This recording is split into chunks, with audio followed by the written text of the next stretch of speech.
Hello and welcome to the Hobbies Health Podcast. I'm your host, Dustin Udowich, and today we have with us two more health and wellness ballers. We have Gigi and Kerith today, and without further hold up to the show, we're going to go ahead and get some quick introductions. Kerith, lead the way. I'm Kerith Ray. I own Tequila and Deadlifts, which is a personal training only gym in Carytown in the Fan. I have been training since 2013 when I got certified after I fell in love with fitness. At my first fitness job at AmFam, I worked the front desk as the check-in girl. Very cool. Yeah, and then I have a completely different degree. I have a background in advertising and communications, so a marketing degree from the VCU Brand Center. Advertising degree from the VCU Brand Center in creative brand management. I have my master's, and then I have an undergrad degree in public relations from Radford University with a double minor in business and international studies. So very cool. Varied. Gigi. It's a tough one to follow. Yeah, welcome yourself to the floor. We went to school together. Yeah. So. I'm Gigi. As Kerith said, we went to Radford at the same time for undergrad, which is exciting. My background's a little bit different. So professionally, I have an undergrad degree in psychology. I went to grad school for industrial organizational psychology, which is a mouthful. I usually just say business psychology to make it simple. Professionally, I work at a small fintech. I'm the HR director. I head up the HR team there. And I guess I'm a fitness enthusiast. So this is more of a hobby for me. I never got into it as a profession. Maybe one day down the road, but I kind of keep it separate. It's a passion Fitness of mine. enthusiast would be a short sale for sure as you compete in bodybuilding. And both of you have. Yes. Both of you have competed in bodybuilding. And now your boy and yourself have transitioned over to power. What is it? It's Strongman, right? Strongman competitions. We've been dabbling in that. So I call myself a wannabe strong woman. I'm definitely not, the athlete that's positioned to take it anywhere, but it's been a lot of fun in my bodybuilding off season to focus more on performance and just things that are different from just the methodical, love I have for bodybuilding, which is great. I love getting in the gym and being consistent and hitting the nutrition, but the strong woman stuff is just so fun. Like, here's this big awkward rock. How can I pick it up and get it over there as fast as I can? So it's been fun to mess with that. Every now and then I'll pop on Instagram and Gigi is just dragging something somewhere. Oh, I know. Lately it's been like, I wish I could do that. Maybe next week. It pays to be awkwardly strong. Yeah. So the audience knows what we're dealing with. You guys went to school together. Who's got more yearbooks? AKA, who was drinking more? Oh, man. Anybody got 7 yearbooks? Went to college from 07 to 14. No, we don't have any victory laps between us. Victory laps. We actually both drank quite a bit in undergrad, and then I feel like afterwards, Gigi getting blown up. Yeah, I mean, Gigi was like a model with a lip ring, like. Oh shoot! Yeah. And I was just a disaster. So we were disasters both. I could say that. What a fantastic segue. Let's kick back over to Kerith. You guys are both super fit. You can tell that fitness as well as other aspects of healthy lifestyle, it's a huge part of your day-to-day. How did you get there? My story is actually a little darker. So, as are all good stories. Yeah, seriously. I got into working at AmFam. I got into a personal training competition. I thought that was going to go working at AmFam. I got into like an underground LSD ring or something. I thought that was going sideways. Not quite as exciting as that. And we did a personal training competition where whoever lost the most body fat percentage in 8 weeks won. And I got in second place to a trainer, which still pisses me off to this day. Are you okay coming clean with the weight transition? I lost 6.5% body fat in 8 weeks. Wow, in 8 weeks. That's great. Which was a huge difference. And it went from being like the cardio bunny and everything like that into, lifting and actually understanding, what weight training does for the human body. After that, I decided I really wanted to get more involved with personal training and everything. And during that time period, I also ended up dating a person who was not the healthiest for me. I ended up in a pretty abusive relationship for 3 years. And towards the tail end of that, it got to a point of violence where I was like, this might end in me being dead. And so it was like the rational part of my brain now is like, this is an insane idea, Kerith. But at the time I was like, well, if he shows up and I have to kill him, the only way you get caught is if you have help dragging the body. So I need to be able to pick up the body. Smart. Hey, yeah. Smart. So I was like, I got to deadlift this weight. That's right. Didn't J-Lo go through this? Something like that. Yeah. It was a movie called Enough.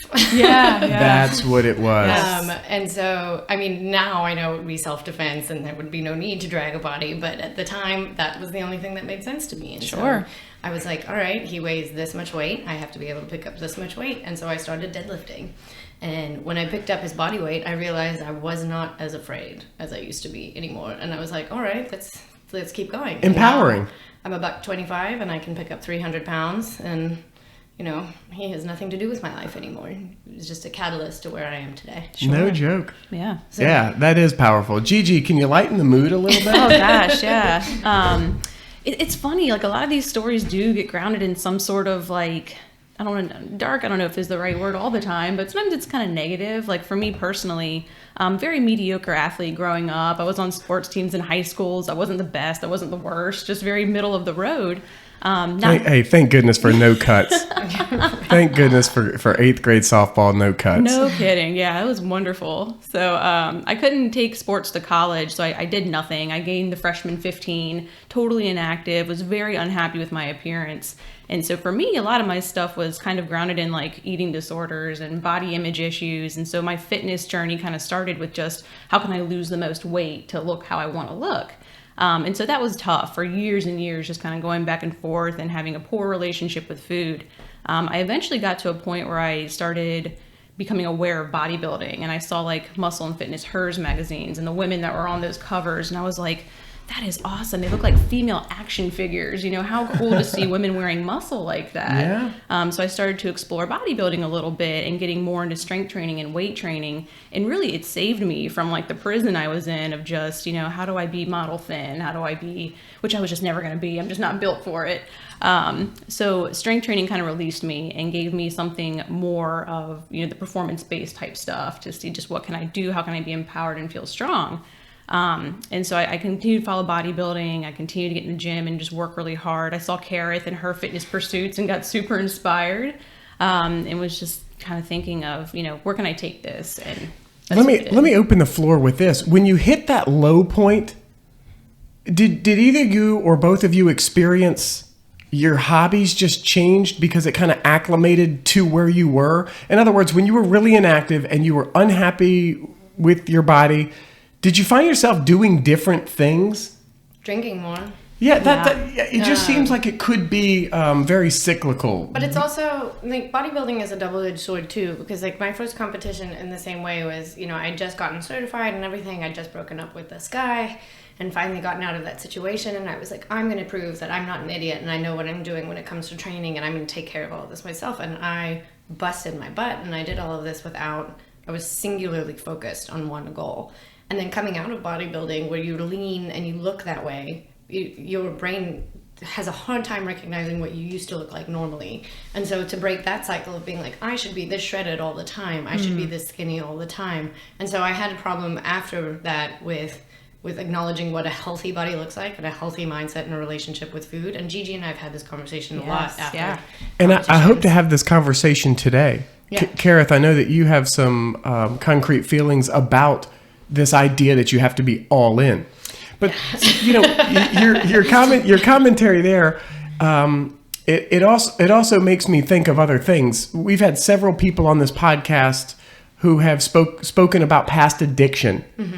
And something I'm finding with a lot of the people that speak about addiction is that they're kind of wired to index all the way one way or all the way another. So I think it's really powerful to recognize that if you're in a place where you're really down in a rut, you've got really terrible lifestyle habits, you might be the personality that is very capable of swinging the pendulum in the other direction and getting into that positive lifestyle. As Gigi and I've talked about as well, there's also a like swinging full spectrum to the other side. You don't want to replace one addiction with another. Like, exercise should not be a habit. It should not be something that you force yourself to do. It should be something that you it's a celebration It of what your body enhances your can life. do. It should Yeah. not be like an entire focal point of what your life is. And so I think both of us in the last few, especially you in the last like 2 years, I would say more so, have come to a point where we realize that it is a additive and it makes our life better, not the sole focus of how.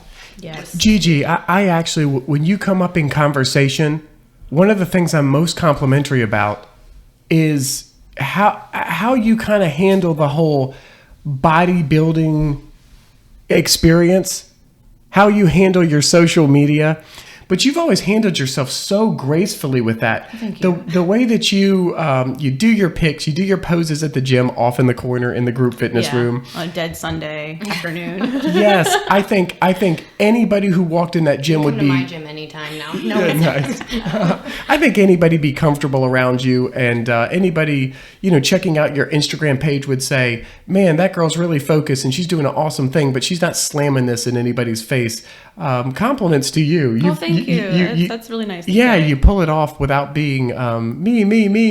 Yeah, I think it's important to stay humble along the way too. And yeah, I mean, I call it an obsession at times when you get into bodybuilding. And when you're passionate about something, there is a little level of obsession that comes along with that. Sure. And prep requires And obsession. prep, yes, you get tunnel vision. It's just, I have to wake up, I have to train, I have to eat, I have to sleep. And it can very much just be that. And relationships go out the window, your work can suffer. But to Kerith's point earlier, there's trade-offs, and you have to be aware of those things, or else, there's balance you have to find. I think this will resonate with much more than the bodybuilding community and people in general. Isn't nutrition the hard part?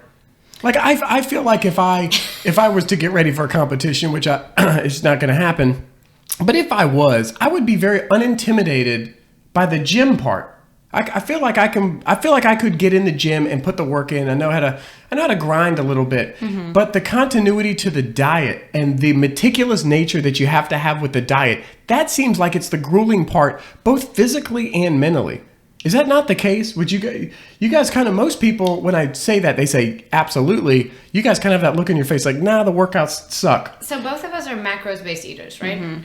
And so it's easy once you get it's like anything that you study. Once you get the basics down, it becomes way more simple to understand and to follow. And like with macros based eating, nothing's off limits. So like for me in prep, if I wanted to make a tequila shot work, that's 17 grams of carbs I was willing to give up, And so you just become really good with the calculations. And in off season, I'm not sure if you still do this. We've probably got listeners out there trying to figure out, how many ice houses are 15 grams of protein. Don't worry, someone in MyFitnessPal has figured it out for you already. MyFitnessPal for sure. But for me, I do more intuitive eating when I'm not in prep. So I kind of stick to the same things and the same sizes. Portion wise, it can vary a little bit, but not enough significantly for me to ever feel like I'm off kilter. During prep, I'm much more quick about weighing everything and making sure I'm more precise. But my life doesn't need to be precise right now. We need a separate podcast on that. I'll tell you right now. Yeah. We need a separate podcast just on the dynamics of macro eating and how people can break it down. And just for our listeners out there, your macros are your carbs, fat, and protein. Your micronutrients would be your vitamins, your minerals, a really fun thing called phytocons. We'll get to that stuff later. I think that's a separate podcast. And I think if we can create a little framework around some, I don't know, maybe general guidelines, well, if very you want helpful. That, I work with a registered dietitian. She just joined my team. Very cool. Her name's Krista Hicks, and she owns the Sensible Palate. Hi, Krissa. And she is, she's great. She makes it really understandable. She's kind of follows the same lifestyle guidelines that I believe in, which is balance, which looks different on every person, but like your version of balance. Oh, we're getting to that. Most important. I think that's she's gonna great. Yeah, she would be who I would recommend. We're gonna round out today's podcast with that. I think that's so important. When I was throwing out feelers to these ladies about what exactly we might talk about today, and the conversation always takes 18 turns, but one of them is people feeling like they need to over-index to where their workout is everything, and it's a very controlling part of their life. And you can see where the conversation has organically taken to already. We've already kind of mentioned that. Before we get that far down the path, let's talk real quick about women in fitness. How have women affected the evolution of fitness, and how's the image of a woman changed in fitness? Because I think undoubtedly, if you look back 15, 20 years, and I think, Gigi, you might have mentioned, at one point it was just, I want to, I'm supposed to be, or I want to be this just skinny, this is the Barbie look, the model like. Absolutely. I mean, strong is the new sexy is what they're saying these days. And I think that's changed immensely. I mean, you go back to the 90s. I know we're probably all 90s kids, but still go back to the 90s. It was like the cracked out, skinny, kind of like cocaine look, just models. And what was her name? Kate? Yeah. Not Upton. She's the good looking one that's like thicker now. What's the... Oh gosh, I know who you're talking about, but she was like the pinnacle, right? Of just, this is the imagery. She's the British one, the model that was always on drugs. Yeah. Yeah, I know what you're talking about. So we've changed from that to you go on Instagram, on fitness pages, on your Explore page, and it's just these muscle bound, I call them booty butt girls sometimes based on the workouts they're doing, but they have muscle, they're stacky. And that's I'm pretty sure there's plenty of women out there, you can't even find a picture of their face on their Instagram page. Absolutely. But I mean, honestly, same for guys. There's so many people that I don't even know what their head looks like, because every shot is from their neck down and abs to the waistband of their underwear. And Absolutely. Thank you, Instagram, for regulating that one. Yeah. So it's changed. It's become more accepted. I mean, you see more women in the weight room than you ever have. I still think, the image of women, we have a long way to go. I like social media. Where is it lacking? Well, I like social media. It's a double-edged sword. So on one hand, you have these women who, may be living in small towns that are into powerlifting or some kind of strength-based weight training sport they don't really have exposure to with other people. And social media gives them an avenue to engage with like-minded people and have a community and support. Because it's still kind of outlandish to see a woman in the gym just ripping really heavy deadlifts. It's just different. It does stand out. Yeah. The amount of commentary that you get. I don't see men going up to other men and being like, hey, can I can spot you, bruh. And I was like, okay, well, you can't even quarter squat. That's so, different. I don't need your assistance. Or giving you tips, or, if you really just brace this, I'm like, yeah, I'm good, keep walking. That's it, fellas. Yeah, quit. I'm taking a 20-second time out here. Fellas, bad move. It's such a bad move. My favorite is when people tell me just really wrong stuff. And I'm like, I've been This is the best. Are you ready for this? I'm not going to mention the gym because I love the gym. It's a gym here in Richmond, Virginia. This woman is walking from the functional fitness area with dumbbells back to the dumbbell area. I saw a dude stop her and ask her if he'd like to carry the dumbbells for her. That is a true story. Did she knock him out with them? No, she did not know this fella. Can I help you with those? Unbelievable. And three of us over there were like everyone heard it. I made eye contact with another guy and I was like, that is awesome. About eating enough or eating too much. When people get into working out, how do they... what's a good way to kind of find their balance? Yeah, I work in a corporate office, and so I work around a lot of people, and particularly, I'll just focus on women here for a second and pick on them. I work with so many women that will just, to your point, have coffee until noon, haven't eaten a bite all day. Suppresses your appetite. Yeah, they'll grab a Chobani yogurt, for lunch or something, and they just kind of graze, maybe grab a handful of nuts. And then they'll just kind of go home and go to town on whatever, dinner they have that night. Maybe they'll order out or something like that. And now they're spiking their blood sugars because they're, they're so low. Yeah, but even then, they're probably still under eating. Yeah, and that's one of those things that I've really found, and I feel like every trainer I've talked to has found women don't eat enough because we're in a constant state of dieting. If you haven't checked out Chrissy King on Instagram, I highly suggest you do. She's done an incredible job of trying to break down barriers about diet culture and how we've created this never-ending cycle for women to constantly be in some sort of state of loss at all times. We're constantly trying to lose something. And so we don't eat enough. Everyone on Instagram wants a Kardashian booty, but nobody's willing to eat enough to do it. So how do you prevent from eating too much then? Well, you pay attention, and that's what we're talking about with MyFitnessPal and macros-based eating and things like that. 2 tablespoons looks very different when you actually weigh it out to what it actually is. So, if you think maybe you're not eating that much and you are eating more than that, you'll be able to see, you'll be able to physically see. Just start with awareness of what's going in your mouth. Gigi, if when it causes problems, don't do it constantly, but give yourself 2 weeks to just kind of have a general idea of what your intake is. And that, to me, is a very large indicator. That's how we found out my dad's only eating 800 calories. Oh, yeah. Absolutely. We're what? Here's one that I know is true, is the too much cardio deal. Oh, yeah. Women definitely head to that end of the spectrum. They still do. I still see that culture in the gym where it's there's your cardio section. I'm doing steady state looking at my phone for 45 minutes. There's still a lot of that and less of the... And that's still why the girl deadlifting a ton of weight still stands out. That's not like, Well, that's the thing weird. that's so but, frustrating too is that they're not doing cardio effectively, and that really or men. Yeah, no one Yeah. is. Like if I'm in the gym and I'm watching people, I always tell my clients like your hands are not the ones on the treadmill. I was like, you're not hanging onto the stairmaster with the incline all the way up, hanging on why? lean back. I Nothing. love the incline all the way up and then lean like the back. Yeah. Like lean So- the back. hanging on. So most people don't know this, that fantastic. the most effective cardio for you is an incline of at least 10, maybe more, and a speed of 3, okay? And keeps you in your fat burning zone the entire time, doesn't give you a really high heart rate, and all it does is it uses all the same muscles you would as in a squat. So you're engaging your core, your hamstrings, your glutes, your calves. When your hands are off, you've got to use your abdominals in order to keep you upright. And so it is the most effective fat burning cardio that you can do. And most of my clients, when I'm like, hey, everything that we're going to do is great, but if you do this 2 times a week on top of what we do, you're going to see much greater results. How long are we talking? What kind of 30 duration? minutes.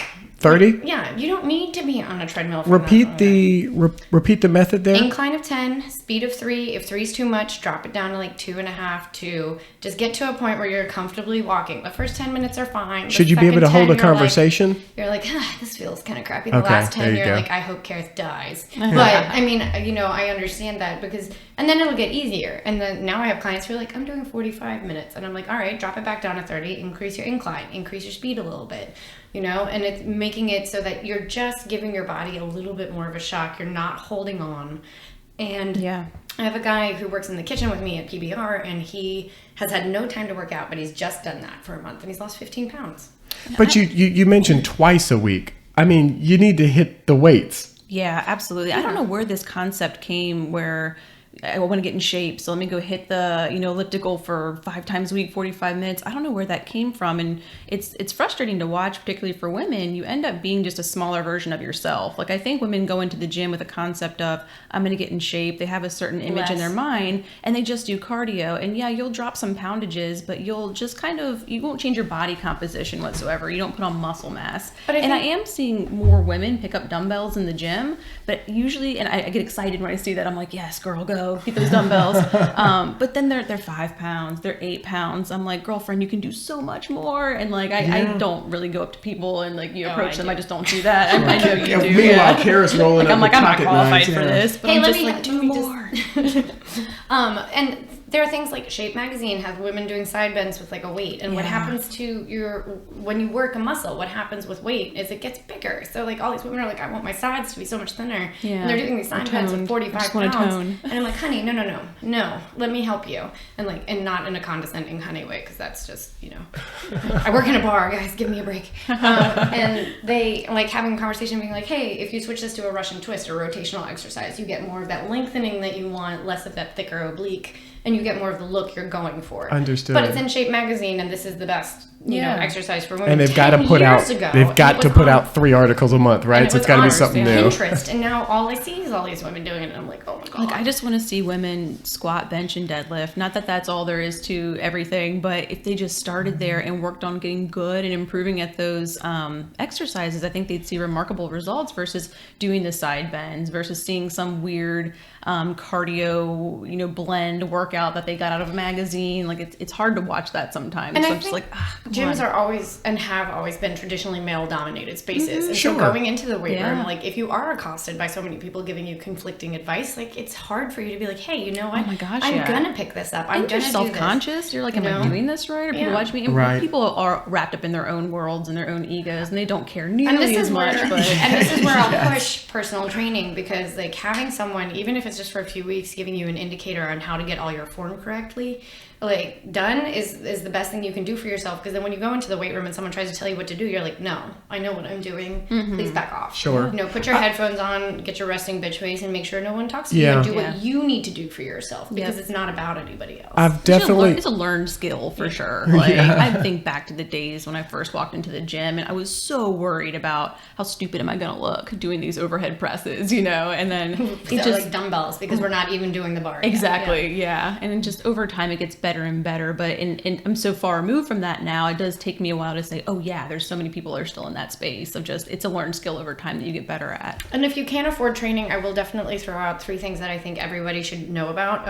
For women, especially Jamie Eason's 12-week transformation program. It's it was free on bodybuilding.com. I know it's out there. It's one of the most basic but really helpful workout programs with videos. Say the name again? That takes me back. Jamie Eason. Okay, very cool. 12-week transformation. Then you have Brett Contreras, Strong by Brett, or Strong Curves if you're female. It's also 3 workouts. He's the a butt week. guy. Brett's the butt guy. But he's also a total body guy. And so it's a very manageable program. It's really easy to understand. Also comes with guides.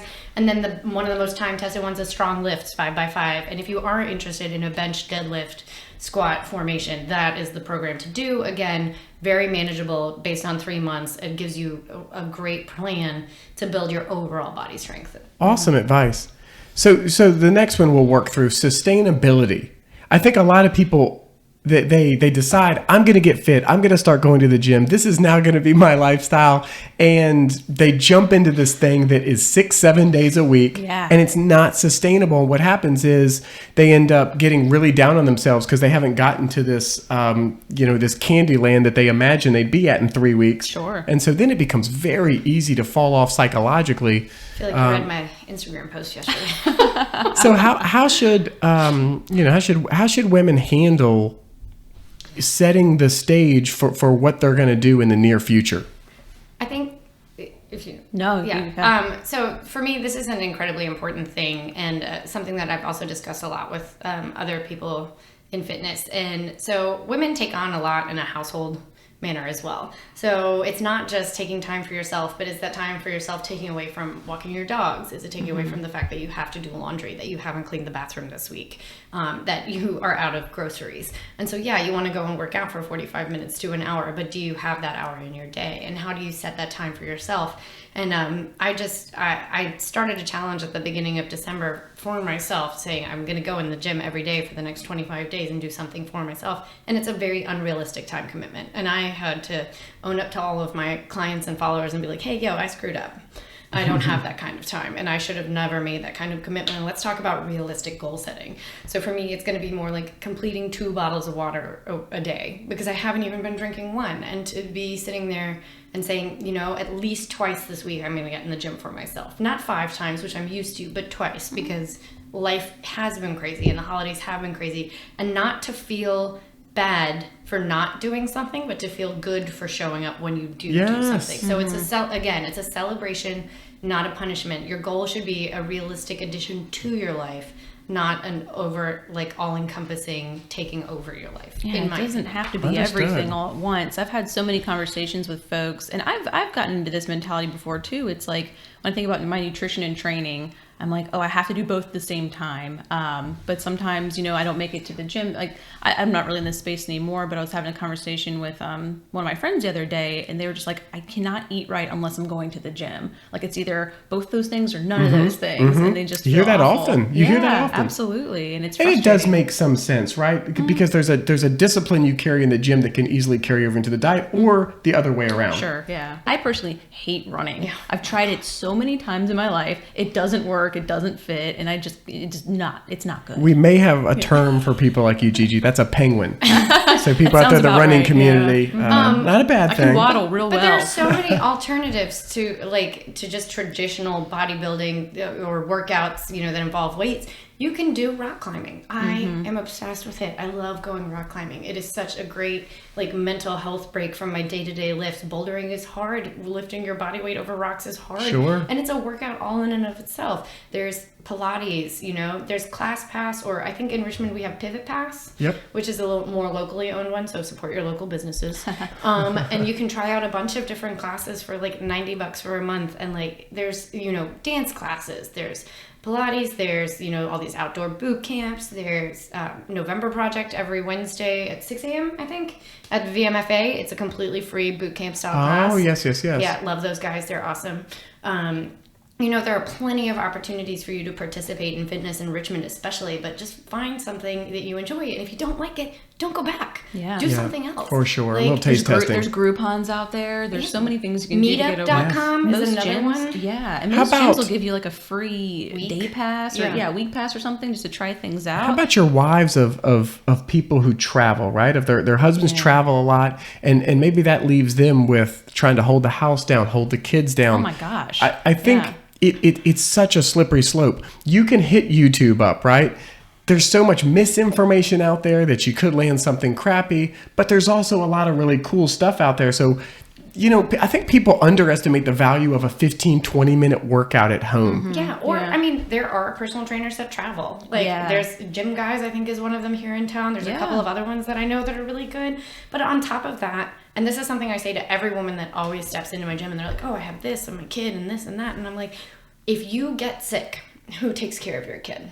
If something happens to you because you haven't taken care of yourself, who takes care of your life? And like, you are just as important. And so many women, I feel like, lose their identity in being a mom or being a wife. You put everybody else before yourself. And you have to take that time. And I'm so bad about this, but you have to take your time for yourself, because no one's going to do it for you, and no one's going to do anything but demand what they can. And you're not going to be your best for the people you love if you're just hanging on. Yeah. That's the one that always resonates with me. And if you have kids, there are gyms with childcare, Gold, AmFam, ACAC. And there are mom fitness groups where you do like jog walks and like little boot camps. They're out park. there. Yeah. Like I said, there is something. One of the dangers here, people come to be so accustomed with the way they feel, they think that's the way everybody feels. So they may be very deconditioned out of fitness. They're tired all the time. They're fuzzy cognitively, but they don't see it that way. They think, well, that's just the way it is. Yeah. They don't know the feeling of being in a fitness routine, having more energy, being more cognitively fluent. It's like they're so far removed from that they don't know how good it can be. A huge thanks to Gigi and Kerith. You're going to see these gals again soon. We got so much to cover, and we much appreciate you tuning in today to the High Viz Health Podcast. This is your host, Dustin Udowich, signing off, and we'll talk to you soon.